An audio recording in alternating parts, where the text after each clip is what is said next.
Bon, l'analyse des risques commence habituellement par une phase d'anticipation, à savoir imaginer des scénarios à vérifier, bien entendu. Sur l'anticipation, et c'était l'analyse des risques, il y a eu énormément donc, de méthodologies qui ont été créées ces dernières années. Je voudrais seulement ici évoquer la clairvoyance, le rôle de clairvoyance que la littérature a joué sur ce sujet. Jean-Jacques Roche, professeur à l'université Panthéon-Assas et écrivain lui-même, déjà, il avait déjà sorti ce sujet en s'intéressant à la vista des romanciers par rapport sur le renseignement. On se souvient du célèbre film Les 3 jours du Condor, tiré du roman Les 6 jours du Condor de James Grady, dans lequel le beau Redford, un agent de la CIA, lisait l'ensemble de la production littéraire mondiale pour essayer d'en dégager pour la CIA, donc pour le gouvernement américain, des signaux faibles, donc des renseignements pour bâtir des stratégies à venir. Il y en a eu bien d'autres, hein, donc vous avez Sur ordre de Tom Clancy, c'est un livre qui a été écrit avant les événements du 11 septembre 2001, dans lequel un kamikaze jette son avion sur le Capitole. Mais ce sont des romans plutôt en géopolitique, sur des domaines de l'économie, par exemple. Il commence à y avoir des productions, mais ils ont moins de retentissement que ces autres romans, parce que peut-être le lecteur se sent moins concerné, l'économie elle est peut-être plus loin, quoique aujourd'hui ça change beaucoup. Il existe néanmoins toute une série de productions, comme Le jour où la France a fait faillite, de Philippe Jaffray et Philippe Ries, qui est écrit bien avant la crise de 2008. Vous avez aussi La nuit de la faillite de Koenig. Vous avez l'excellent Partage des terres de Bernard Besson. Et je me permets de citer aussi mon livre Le cercle des Lombards, qui décrit un chantage à la dette publique. Des livres pour passer des bons moments sur des chaises longues? Certes, mais pas seulement. L'aspect prophétique de ces œuvres en font une source inattendue de scénarios, je dirais originaux, bien entendu, et après il faut les analyser, il faut en vérifier la portée. Mais cette source-là, je pense qu'on ne peut pas la négliger. On pourrait définir de façon simple l'anticipation politique. Ça relève de la même manière qu'une recherche en intelligence économique.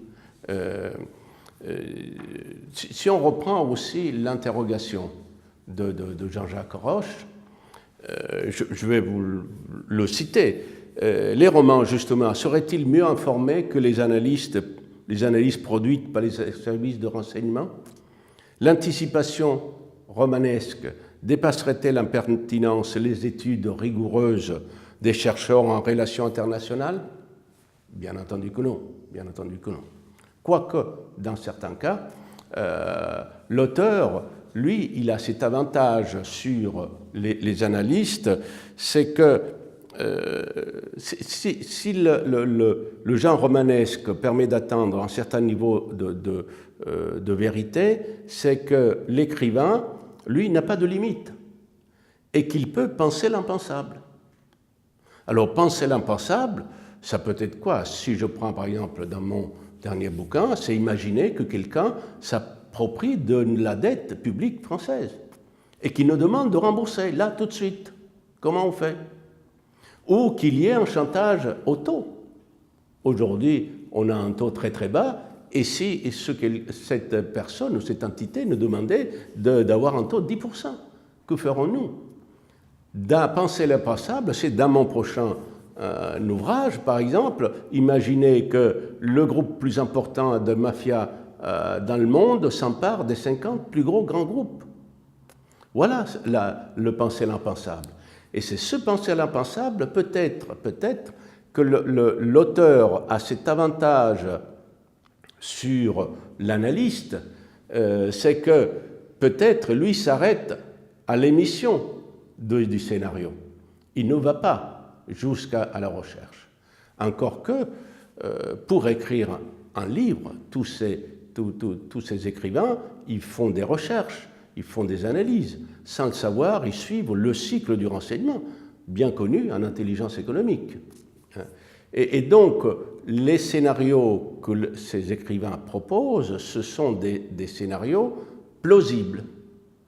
Il manque, bien entendu, encore une fois, la vision de l'analyste, la vision du spécialiste qui en vérifie la réelle portée et les enjeux et les risques réels de ce scénario.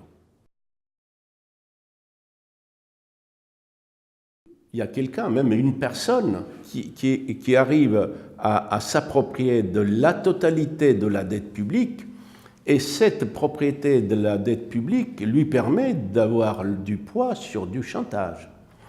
Maintenant, service de renseignement, effectivement, il dit « Attends, il est complètement fou, c'est pas possible ça ».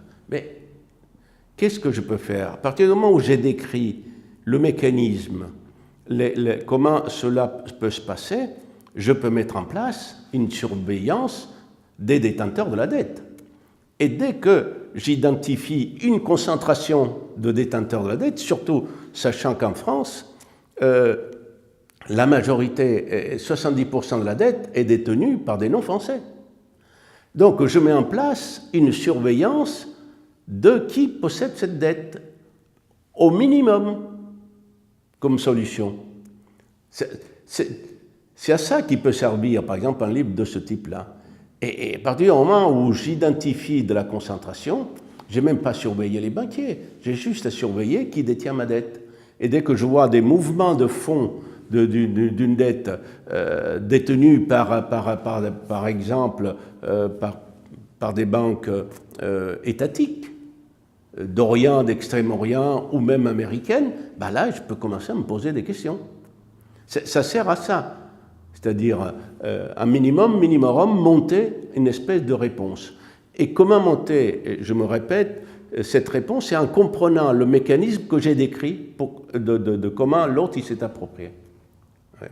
Donc on n'a pas besoin de faire des choses très extraordinaires. La réalité, c'est qu'il faut toujours juger par l'enjeu et le risque.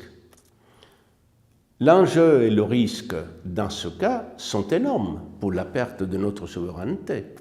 Donc, si le risque et l'enjeu sont énormes, ça vaut le coup d'investir un minimum de surveillance sur les détenteurs de la dette. Voilà, c'est seulement ça que je veux dire dans le sens de comment tenir compte de ce que certains romanciers écrivent sur des problèmes économiques. Le romancier fournit de la fiction crédible. Crédible parce qu'encore une fois, lui-même suit un peu, peut-être sans le vouloir, le cycle du renseignement qu'il va chercher. C'est ce qui lui permet d'avoir tous les éléments de compréhension de l'environnement dans lequel son intrigue va se dérouler. Et on est au même niveau, je dirais, qu'un chef d'entreprise qui doit prendre une décision et il a besoin de comprendre son environnement dans lequel sa décision va se faire. Les intrigues et les écrivains, c'est de la même manière qu'ils fonctionnent. Donc il y a bien une recherche très très importante. Je voulais remarquer tout de même que les choses évoluent parce que de plus en plus, il y a des personnalités du renseignement, de la police, de l'intelligence économique qui écrivent des romans. Aujourd'hui, de plus en plus. La preuve en est qu'un exemple, il y a une conférence qui a été organisée par la NAGE et IHDN intitulée, je vous donne le titre précis, « De l'ombre à la plume, quand les hommes du renseignement se mettent au roman », avec la participation de romanciers et de nouveaux romanciers.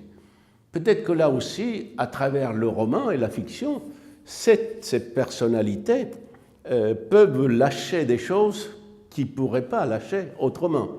Et c'est d'autant plus intéressant de lire ces personnalités qui commencent à écrire. Et pour terminer, deux citations. La première citation, c'est un incipit de Fred Vargas, qui est un excellent écrivain de romans policiers. Cet incipit, il dit que l'histoire n'est pas là pour rassurer l'homme, mais pour l'alerter. Et deuxième chose, et ça c'est vrai pour tout le monde, c'est de Jean Dupuy, citation qu'il a faite dans L'invention des catastrophes au XVIIIe siècle. Je vous la lis. « Nous savons, mais nous n'arrivons pas à croire ce que nous savons. »